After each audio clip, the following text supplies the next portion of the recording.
The secret to getting a job in comp isn't about compensation at all. Almost no one outside of comp even knows what we do. You won't be able to learn how to put together an incentive structure on your own. To get a role in comp, you need to demonstrate the skills that we use every day. And those are things you can easily develop right now for free.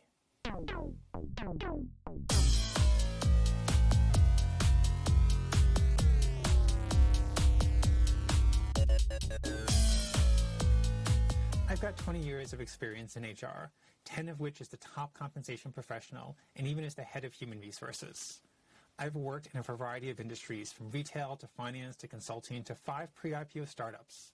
You can check out my LinkedIn profile below, and you can see my career path from filing and data entry all the way to holding leadership roles and managing teams. I've done everything in comp, so I want to separate the hype from the truth for you, because I want more great professionals to join my field. Simply put, compensation is managing the largest spend of almost every corporation. More than buildings or equipment or computers or anything else, corporations spend almost all of their money on their people through things like salaries, bonuses, commissions, and equity. The compensation professionals manage that spend, and we usually do it with a much smaller team than accounting. The pay is good, better than most other areas of HR. Funny how the people who decide how pay works are paid a little bit better than those around them. But also, compensation is more technical and analytical than pretty much all other areas of HR. And unlike finance, we need to be skilled at incentivizing individuals, not just understanding trends in profit and costs. So maybe there is good reason for the higher paychecks. You'll deal with some pretty important issues and a lot of money, so the top-level people will be really interested in what you do. Most boards of directors have a compensation committee to give them direct access to your work. Boards of directors usually don't have an HRIS committee or a generalist committee. Compensation actually makes a real difference in the world, since you're designing a system that changes who gets rich and who doesn't. Done poorly, this has major negative impacts for our communities. The things we do in HR affect not only our workers, but society at large. With that power, we have a responsibility to act ethically. Since compensation has so much influence over distributing money, we have a huge moral liability. The trick to becoming great at compensation is to understand just one thing: how to use incentives to align people to a goal. Each year, companies entrust their compensation teams with massive amounts of money. Your job is to use that money to keep employees interested and involved in their work. That means you need to, 1, understand how people work, and 2, connect money to the work that they're doing. This sounds easy, but the intuitive way of doing this is usually the wrong way. It's very well proven that just giving people more money doesn't increase their performance. A lot of the time, more incentives done poorly will decrease their performance. Your job isn't to decide how big someone's bonus should be. Your job is to create a system that rewards in a way that brings people together to solve hard challenges. Let's look at these skills individually. You'll need to understand how a variety of roles work if you want to differentiate compensation between them. You need to figure out what a payroll manager does that's materially distinguishable from an accounting analyst, so you know the pay difference that should be between them. You can't rely on job titles or job descriptions. It's your role to craft those. So you need to be really inquisitive and talk to people about what they do and what their coworkers do. You'll need to understand the culture of different companies and different departments so you know which compensation tools will motivate them. You need to understand the role so well that you can negotiate the pay with somebody asking for the wrong amount.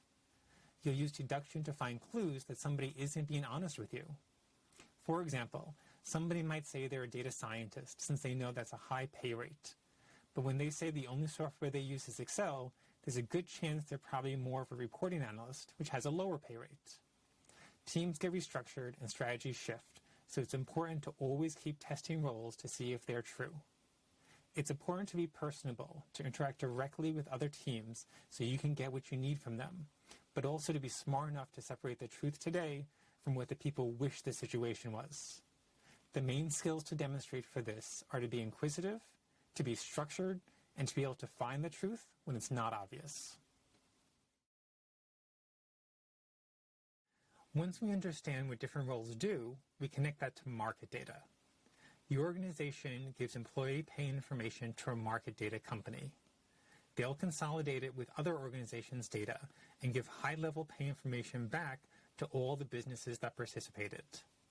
You'll use this data to match your jobs with market averages to set targets for salaries and to develop structures that reward people for their work, like bonuses, equity, and commission plans. More than being good at math, this is all about being good at analytics and especially being good with data.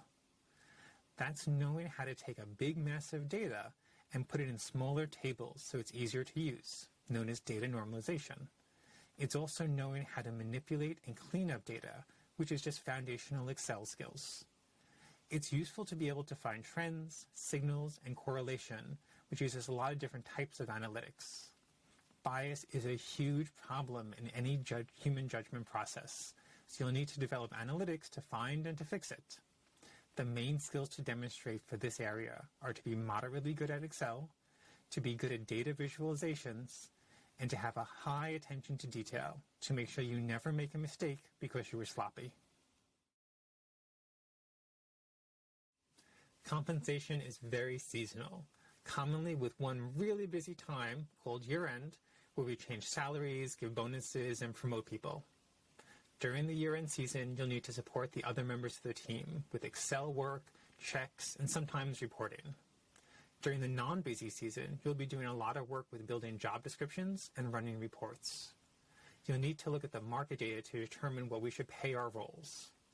Also, once a year, you'll take all the job data and send that to the market data companies, which really isn't fun, but someone's got to do it. If you stay in the profession, things get a lot more interesting. You'll design and test incentive plans to see if you can affect things like turnover and performance. You'll develop compensation philosophies as the guiding principles for your company's pay plans. You spend a lot of time working with high-level employees across the business to help them develop their teams. You'll be the one who decides how to think about bonuses, how equity is shared among employees, and even how to compensate the executives themselves. How much do you think your CEO should make, since you'll be the one to talk to the board of directors about it? Compensation has always been one of the more technical fields in HR. It used to do all of the analytics in HR, even those not related to compensation. As the HR analytics field is growing, some calculations are now being managed by dedicated teams. But that doesn't mean analytics is any less important for compensation. It's actually a growing area. There's an infinite amount of deep analytics we can do within compensation to better design and implement our incentive plans. If a compensation team doesn't have someone doing advanced calculations, then they're wasting the company's money. Demonstrate how you can work with challenging people. If managers can manipulate you, then they're going to get more money for their teams than they should. You don't want a situation where the loud managers take money from the quiet ones. Talk about times that you've dealt with challenging people, where you stayed calm and still resolved the issue appropriately. You can practice this skill whenever you're interacting with people. If you've ever worked waiting tables or in customer service, you've probably had some good stories of how you kept your cool in a challenging environment. If you don't have this experience, try to volunteer with a cause that you care about, and you'll learn how to influence people who feel differently about things than you do. In every interaction, think about what people are really doing and what they really care about. It's not always what they say. The other major skill is to show that you're good with data. This is really focusing more on how data moves and less on the math around it. Excel formulas are more important than your multiplication tables. You don't have to be a data scientist, though that would help, but you do need to demonstrate that you can manage data, since that's a core piece of the job. The majority of compensation teams work exclusively in Excel, so make sure you've got a good understanding of it. If you don't have Excel, you can download LibreOffice Calc for free and practice there. Almost everything is transferable to Excel. The best compensation teams work with advanced languages like R and Python. Showing some data projects that use those languages can set you apart. You'll add a lot of value if you bring in analytical skills that the rest of the team doesn't have yet. Being good with data isn't enough. You have to show that you're good with data. Write an article about the most impressive thing you've done on a computer and post it somewhere on your LinkedIn page. It's probably not going to go viral, but it's a great thing to talk about when you have an interview. If you really want to separate yourself from the crowd, try a challenge like the Excel World Championship or the Kaggle competition. You probably won't win these, but posting about your attempt will show that you're putting the time into growing your skills. What hiring manager wouldn't be impressed with that? But wait, don't you need to know about compensation to get a job in compensation? How are you going to structure an incentive plan if you don't know how bonuses work?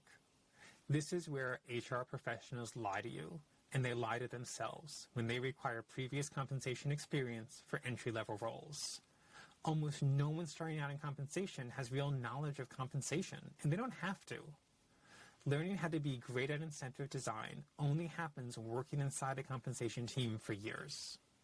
You can learn the human interactions and the data skills before you move into the field, but high-level compensation theory is based on the wisdom of working on a compensation team for decades, since that's the only way to understand how the incentives influence the real people.